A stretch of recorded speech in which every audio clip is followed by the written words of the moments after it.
सभी को हर हर महादेव, जय माँ काली।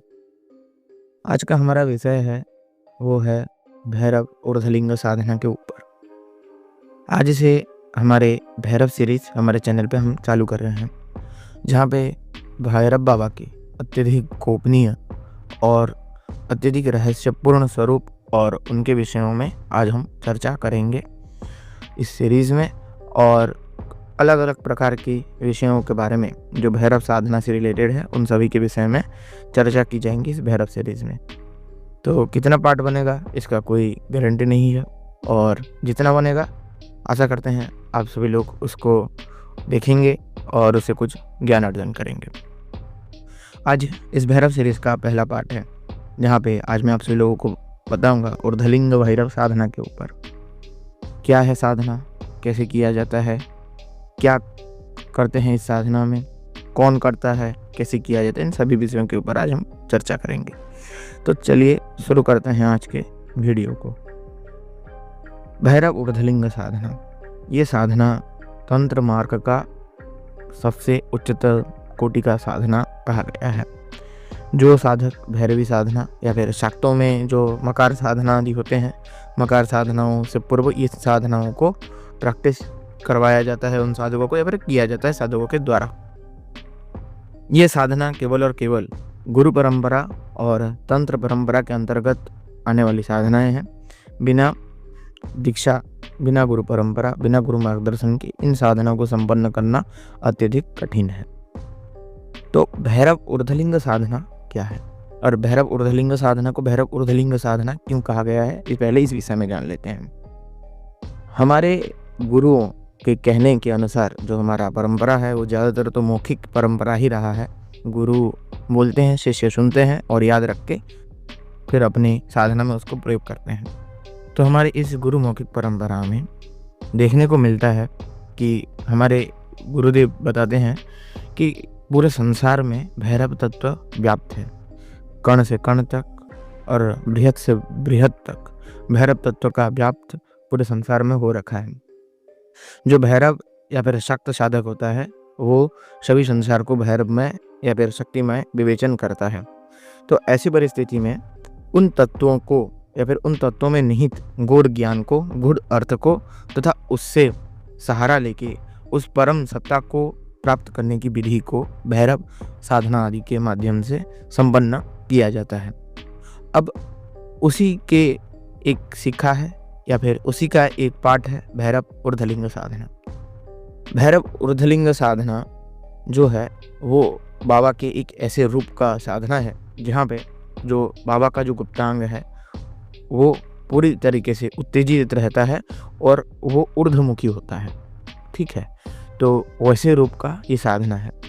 ये साधना अगर मैं कहूँ तो उन्मत्त भैरव के अंतर्गत आता है और उन्मत्त भैरव बाबा के अंग साधनाओं में इस साधनाओं को प्रैक्टिस किया जाता है। तो ये तो बहुत बड़ा विषम टॉपिक है कि वो उन्मत्त भैरव बाबा के अंतर्गत कैसे आता है। इन सभी विषयों में मैं आप सभी लोग को कभी और चर्चा करेंगे, लेकिन अभी मैं ऊर्ध्वलिंग भैरव साधना के कुछ और विषयों में आप लोगों को बताता हूँ। बाबा के जो गुप्तांग है वो ऊर्ध्वमुखी और उत्तेजित इसीलिए रहता है क्योंकि बाबा जो हैं वो अपने शरीर के जो पूर्ण ऊर्जा है, ब्रह्म ऊर्जा है, जिस ऊर्जा से संसार का क्रिएशन होता है, उस ऊर्जा की चरम पे हैं और उससे परमानंद की अनुभूति करते हैं।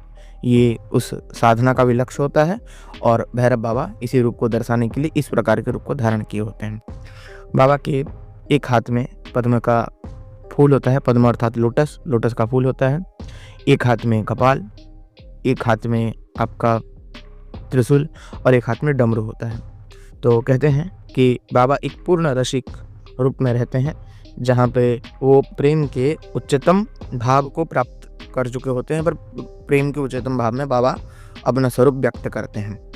तो जो साधक भैरव ऊर्ध्वलिंग साधना करता है, पहला तो वो यौगिक साधना होता है और इस साधना को यौगिक और तांत्रिक दोनों मतों को मिला के किया जाता है।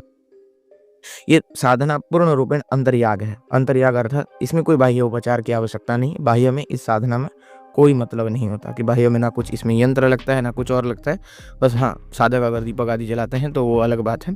तो गुरु परंपरागत जो कुछ अंतर्याग की विधियाँ प्राप्त होती हैं हमको, उस विषय में तो मैं बताऊंगा नहीं आप लोगों को, लेकिन हाँ, उन अंतर्यागों की विधियों को संपन्न करने के बाद साधक को जो भैरव मंत्र प्राप्ति हुआ है वो संकल्प लेके फिर बैठता है कि मैं बाबा के भैरव ऊर्ध्वलिंग साधनाओं को संपन्न करूंगा। तो फिर उसी प्रक्रिया में साधक अपनी प्राणायाम के माध्यम से अपने शरीर में मूलाधार स्थित जो महाकाम ऊर्जा है उसको उत्तेजित करता है कुछ बीज मंत्रों के माध्यम से। और जब वो उत्तेजित करता है तो वो उसको इतना उत्तेजित करता है कि काम का जो चरम लेवल है वो अपने बॉडी में अचीव करता है। ये प्राणायाम के माध्यम से किया जाने वाला क्रिया है और ये क्रिया केवल और केवल गुरु सानिध्य में सिखाई जाती हैं, जहाँ पे योगिक क्रिया प्राणायाम और कुछ मंत्रों के माध्यम से उसके अंदर की काम ऊर्जाओं को चरम पे पहुंचा दिया जाता है। अब ऐसी परिस्थिति में दो चीज़ें होती हैं। साधक जब उस काम ऊर्जा को अपने चरम पे पहुंचा देगा तो वो ऊर्जा को सबसे बड़ा कठिनाई होता है कि उस ऊर्जा को जिस लेवल पे जब चरम पे पहुंचे तो उस चरम पे रख के ही मंत्र साधनाओं को संपन्न करना, ये सबसे बड़ा कठिन टास्क होता है, या फिर जो सबसे बड़ा कठिन कार्य होता है। आप ले लीजिए, जो काम ऊर्जा जब अपने चरम पे पहुंच जाए, जब उसकी पूरी बेग से वो ऊपर की ओर मतलब भेजने लगे काम ऊर्जा, वैसी परिस्थिति में साधक फिर भैरव के जो मंत्र हैं, जिन भैरव मंत्र में आदि गुरु से प्राप्त होते हैं, उस भैरव मंत्र आदि का जाप करता है एक विशिष्ट आसन पे। वो आसन भी यंत्रात्मक होता है, एक यंत्र बनाया जाता है, उस यंत्र के ऊपर बैठ के ये सब क्रियाएं की जाती हैं, ये सामान्य क्रियाएं नहीं होती हैं। तो जब वो क्रियाओं को करता है, वही जो काम ऊर्जा जब चरम सीमा पर पहुंच के उसी के ऊपर साधक बैठ के मेडिटेशन करता है या फिर साधना करता है, तो वही काम ऊर्जा जब एक समय बीत जाता है तो वही काम ऊर्जा आनंद ऊर्जा में परिवर्तित हो जाता है साधक के अंदर, और साधक ब्रह्म की अवस्थिति को समझ पाता है, पर ब्रह्म का बोध करने लग जाता है, या पर ब्रह्म का भाव उसके अंदर प्रकट होने लगता है। इसी को बोलते हैं भैरव ऊर्ध्वलिंग साधना। इस साधना का लक्ष्य यही है कि साधक अपनी काम वासना को परिवर्तित करते हुए दिव्य ऊर्जाओं में या फिर महा ऊर्जाओं में परिवर्तित करके उस परम ब्रह्म के परम पिता के सत्यता का बोध करे। इस साधना का यही मूल लक्ष्य होता है। ये तो रहा इसका एक सुंदर सा भाग जो मैंने आप लोगों को बता दिया। अब मैं इसके नकारात्मकता के विषय में बता देता हूँ कि ये साधना अगर नकारात्मक हुई तो फिर क्या असर होता है। अगर ये साधना नकारात्मक हुई, ओके, तो सबसे पहला कार्य होता है कि साधक का वज्रभंग हो जाएगा। अब वज्रभंग क्या होता है, अर्थात साधक जिस आसन के ऊपर बैठा है अगर वो कंट्रोल नहीं कर पाया तो उसका स्पर्म डिस्चार्ज हो जाएगा उसी जगह पे बैठे बैठे।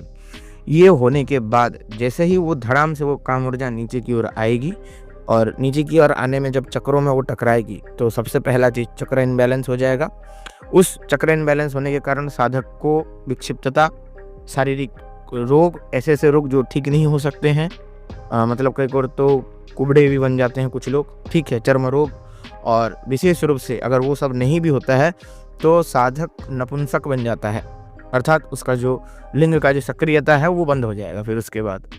और ये सबसे बड़ी भयंकर चीज़ है और इसका फिर इलाज आदि करना मतलब लगभग फिर नामुमकिन जैसा हो जाता है। इसीलिए पूर्ण योग विद्या में पारंगत और भैरव तंत्र के ज्ञाता जो गुरु होते हैं उन्हीं के सानिध्य में बैठ के ही इन गोपनीय साधनाओं को प्रैक्टिस किया जाता है। ये सारी साधनाएं जो हैं, जैसे अब आज मैंने आप सभी लोगों को बताया ऊर्ध्वलिंग भैरव साधना, इस साधना के विषय में आज मैंने आप लोगों को ज्ञान दे दिया है और आगे चल के और भी बताएंगे, जिसमें व्योमकेश भैरव, ज्वालामुख भैरव, ठीक है, उग्र भैरव आदि कई प्रकार के भैरव हैं जिन विषय में मैं बताऊंगा, विकराल भैरव आदि हैं, तो उनकी साधनाओं के विषय में बताऊंगा। उनमें से जो इम्पोर्टेंट कुछ साधनाएं हैं वो भी मैं आप लोगों को दूंगा जो आप सामान्य अपने जीवन में संपन्न कर सकते हैं। तो इस प्रकार की साधनाएं तंत्र मार्ग में होती हैं और गुरु परंपराओं में की जाती हैं। तो मैंने आज की जानकारी आप सभी लोगों के सामने रख दी है। आशा करता हूँ आज इस वीडियो से आप सभी लोगों को काफ़ी कुछ सीखने को मिला होगा। अगर सीखने को मिलता है तो अवश्य हमारे वीडियो को लाइक करें, जो लोग नए हैं चैनल को सब्सक्राइब करें और घंटी वाला बेल आइकन ऑल पे सेट कर दें ताकि मैं जो भी वीडियो अपलोड करूं उसका नोटिफिकेशन आप सभी लोगों तक पहले पहुंच जाए। भैरव सीरीज़ का जो पूरा प्लेलिस्ट है वो हमारे चैनल पे मिल जाएगा। आज ये उसका पहला वीडियो है। जल्द से जल्द और भी हम वीडियो डालने की कोशिश करेंगे और उसी में ही आप सभी लोगों को भैरव बाबा के विषय में अत्यधिक गोपनीय से गोपनीय जानकारी हम देंगे। तो इसी प्रकार का था आज का वीडियो। सभी को हर हर महादेव, जय मां काली। मिलते हैं हम सभी लोगों को और एक किसी नए वीडियो में।